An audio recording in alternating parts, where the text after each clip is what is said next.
कुलदेवतांचे आशीर्वाद नेहमी आपल्यावर असावे, त्यांचं स्थान निरंतर आपणाजवळ असावं आणि त्यांची सेवा आपल्याला सदैव करता यावी या संकल्पनेतून कुलदेवतांचा मंगल कलश देवघरात ठेवला जातो।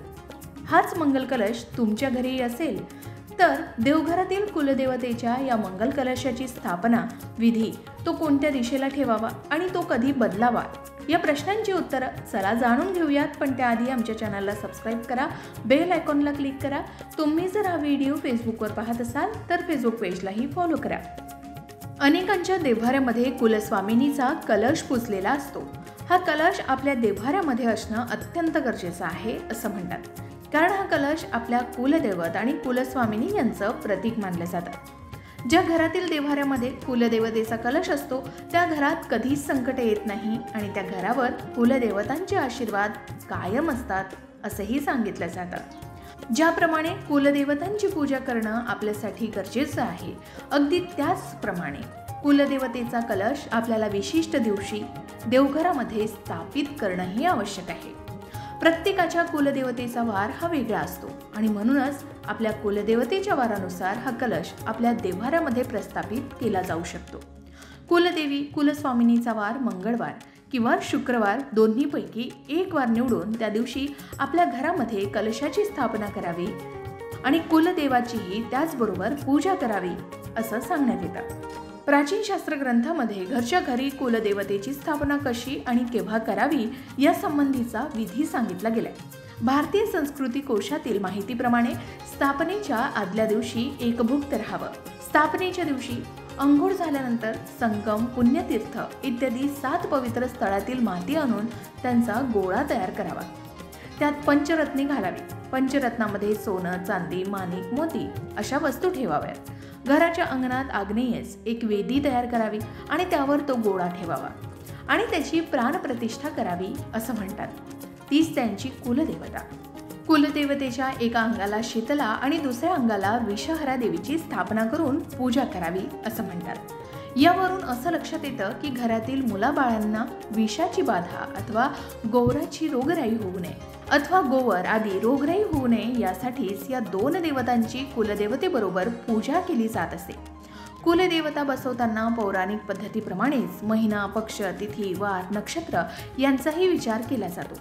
ही प्रतिष्ठापना प्रतिपदा, चतुर्थी, नवमी, चतुर्दशी आणि पौर्णिमा या तिथींना शुक्ल पक्षात आणि उत्तरायणात करावी असं सांगितलं गेलंय। शुक्रवार असल्यास अधिक शुभ समजलं जातं। शिवाय गुरु आणि शुक्र हे ग्रह अनुकूल असायला हवेत। यावरून असं लक्षात येतं की कुटुंबातील सदस्य लहान मोठे यांना चांगले आयु आरोग्य लाभावे, त्यांचे वैवाहिक आणि कौटुंबिक जीवन सुख समाधानाने जायचे असेल तर कुलदेवतेचा आशीर्वाद असल्याशिवाय ते शक्य नाही अशी ठाम समजूत या संकल्पने पाठीमागे आहे। आता कुलदेवता ही अंगणाऐवजी देवघरात स्थापन केली जाते, म्हणजेच ती कलशाच्या रूपात स्थापन केली जाते। कुलदेवताच्या कलशाची स्थापना करण्यासाठी एका तांब्यामध्ये पाणी घेऊन त्यामध्ये 1 रुपया सुपारी टाकून एक नारळ तांब्यावर ठेवायचा असतो। जर आपल्याकडे विड्याची पानं किंवा आंब्याची पानं असतील तर ती सुद्धा वापरली जाऊ शकतात। अशा पद्धतीनं कुलदेवतेचा मंगल कलश आपल्या देवघरामध्ये कायम स्वरूपी ठेवला जातो।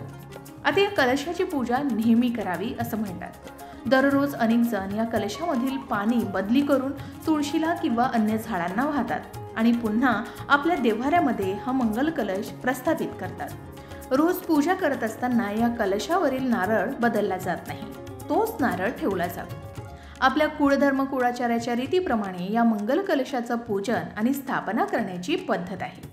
आपल्या घरातील वरिष्ठ मंडळींना विचारून आणि योग्य मार्गदर्शन घेऊनच तो स्थापित करावा असं सांगितलं जातं। याचबरोबर कायमस्वरूपी देवघरात मंगल कलश स्थापित केला जातो। जवळजवळ वर्षभर हा कुलदेवतेचा मंगल कलश अनेकांच्या देवघरात ठेवला जातो। अनेक जणांना दररोज कलशातील पाणी बदलणं शक्य नसतं। अशा वेळी आठवड्यातून एकदा मंगळवारी किंवा शुक्रवारी या कलशातील पाणी आवर्जून बदलावं। कलशात पानं ठेवली असतील तर तीही बदलून घ्यावी। कलशात 1 रुपयाचं नाणं, सुपारी आणि नारळ तोच वापरावा। नारळाला तडा जाऊ नये यासाठी तो आधीच ओलसर असेल असा घ्यावा आणि कलशातील पाणी बदलण्याच्या वेळी थोडा वेळ तरी हा नारळ पाण्यात ठेवावा, त्यामुळे नारळाला लवकर तडा जात नाही असं म्हणतात। जर एखाद्या वेळी नारळ भंग पावला, तुटला, तर तो नारळ काढून वाहत्या पाण्यामध्ये प्रवाहित करावा आणि नवीन नारळ ठेवून नवीन कलश भरावा. किंवा जर त्या नारळाला कोंब आलं असेल तर कोंब आलेला नारळ घरी किंवा मंदिराच्या ठिकाणी मोकळ्या जागेत लावावा. अशा पद्धतीनं आपण नेहमी आपल्या कुलदेवतेच्या कलशाचं पूजन करावं असं सांगण्यात येतं. कलश ठेवताना सुद्धा काही गोष्टींचे नियम लक्षात ठेवायला हवेत. कलशात वापरलेला तांब्या हा नेहमी सोनं, चांदी, तांब्याचा किंवा मातीचा असावा. लोखंडी कलश कधीही पूजेसाठी वापरू नये. कलश नेहमी उत्तर किंवा उत्तर पूर्व दिशेला ठेवावा. देवघरात हा कलश स्थापित करताना देवाच्या उजव्या बाजूनं आणि आपल्या डाव्या हातावर येईल अशा प्रकारे स्थापन करण्यास सांगितलं जातं. ज्या ठिकाणी कलश ठेवायचा आहे ती जागा आधी गंगाजल शिंपडून पवित्र करावी. त्याने घरात सर्व देवी देवतांचं आगमन होतं आणि शुभ परिणामही प्राप्त होतात असं म्हणतात.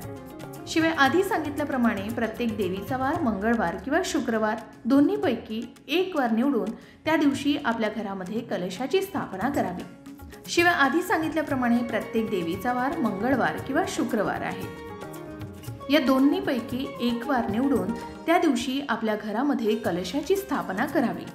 या व्यतिरिक्त पौर्णिमा आणि चतुर्थीच्या दिवशी सुद्धा मंगल कलशाची स्थापना केली जाऊ शकते असं म्हणतात. तर ज्या दिवशी मंगल कलशाची स्थापना करणार असाल त्या दिवशी सकाळी अंघोळ वगैरे झाल्यावर देवघरामध्ये नेहमीची देवपूजा आवरून झाल्यावर एक तांब्या घ्यावा. त्या तांब्यामध्ये शुद्ध पाणी घ्यावं. त्या पाण्यामध्ये 1 रुपयाचं नाणं ठेवावं. नंतर पाणी घालून त्यावर नारळ ठेवावा. हळदी कुंकू वाहून पूजा करावी. पूजा कलशावर स्वस्तिक चिन्ह आणि लाल रंगाचं कलव सुद्धा बांधावं.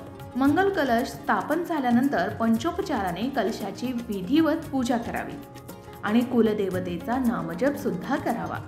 ही पूजा करत असताना अत्यंत मनापासून ही पूजा करावी. ही पूजा मनापासून केल्यानं त्या कलशामध्ये आपल्या कुलदेवीचं अस्तित्व निर्माण होतं आणि आपली कुलदेवता आपल्या घराचं रक्षण करते. कोणत्याही प्रकारचा त्या घरातील लोकांना त्रास होऊ देत नाही असे बऱ्याच जणांचे अनुभव आहेत. शिवाय या कलशातील पानं 8 दिवसापासून एकदा बदलायची झाली तर हे पाणी रस्त्यावर कोठेही न टाकता आपल्या परसबागेत किंवा झाडांना हे पाणी घालावं. अशा पद्धतीनं जर आपण आपल्या कुलदेवतेचं नामस्मरण केलं, तिची पूजा केली तर आपल्या कुटुंबामध्ये वाईट गोष्टी घडणार नाही. आपलं घर नेहमी सुखी समाधानी होईल. आपल्या घरामध्ये कशाचीही कमतरता भासणार नाही आणि सुख समृद्धी कायम आपल्या घरामध्ये राहण्यास मदत मिळेल असंही सांगण्यात येतं. शिवाय भगवान श्री हरी विष्णू, भगवान शिव आणि श्री गणपती यांच्यासारख्या देवतांच्या उपासनेनं त्या देवतेचं विशिष्ट तत्व वाढतं. परंतु ब्रह्मांडात असलेल्या सर्व तत्वांना आकर्षित करण्याचं सामर्थ्य केवळ कुलदेवतेच्या जपात आहे असं म्हणतात. त्याचप्रमाणे कुलदेवता ही पृथ्वी तत्वाची देवता असल्यानं तिच्या उपासनेपासून साधनेला आरंभ केल्यास उपासकाला कोणताही त्रास होत नाही. शिवाय ज्यांच्याकडे कुलदेव आणि कुलदेवी दोन्ही असतील त्यांनी सुद्धा कुलदेवीचा नामजप करावा असं सांगितलं जातं. याचबरोबर एका मंत्राच्या अर्थानुसार कलशाच्या मुखात भगवान श्री हरी विष्णू वास करतात आणि रुद्र कंठात आणि ब्रह्माची मुळात वास करत असतात असं मानलं जातं. शिवाय कलशाच्या मध्यभागी दैवी शक्तीचा वास असतो. कलशात भरलेलं पवित्र पाणी हे सूचित करतं की आपलं मन पाण्यासारखं थंड, स्वच्छ आणि शुद्ध असावं. याचबरोबर लोभ, क्रोध, माया, मत्सर, द्वेष या वाईट भावनांपासून व्यक्तीला दूर ठेवता यावं. त्यामुळे पूजेमध्ये मंगल कलश ठेवणं अत्यंत महत्त्वाचं मानलं जातं. यामुळे घरात सकारात्मकताही पसरते. तर अशा प्रकारे कुलदेवतांचे आशीर्वाद नेहमी आपल्यावर असावे, त्यांचं स्थान निरंतर आपणाजवळ असावं आणि त्यांची सेवा आपल्याला सदैव करता यावी या संकल्पनेतून कुलदेवतांचा मंगल कलश आपल्या देवघरात नक्की ठेवावा. तुमच्या घरात सुद्धा कुलदेवतेच्या या मंगल कलशाची स्थापना केली आहे का आणि तुम्ही त्याची कशी पूजा करता आणि या कलशावरील नारळाची काळजी कशी घेता आम्हाला कमेंट करून नक्की सांगा. अशाच प्रकारच्या माहितीपूर्ण व्हिडिओसाठी लोकमत भक्ती चॅनलला नक्की सबस्क्राईब करा आणि बेल आयकॉनला क्लिक करा म्हणजे आमच्या नवनवीन व्हिडिओचं नोटिफिकेशन तुम्हाला मिळत राहील. तसेच योग्य आध्यात्मिक मार्गदर्शनासाठी लोकमत भक्तीच्या फेसबुक पेज आणि इन्स्टा पेजला लाईक आणि फॉलो करायला विसरू नका.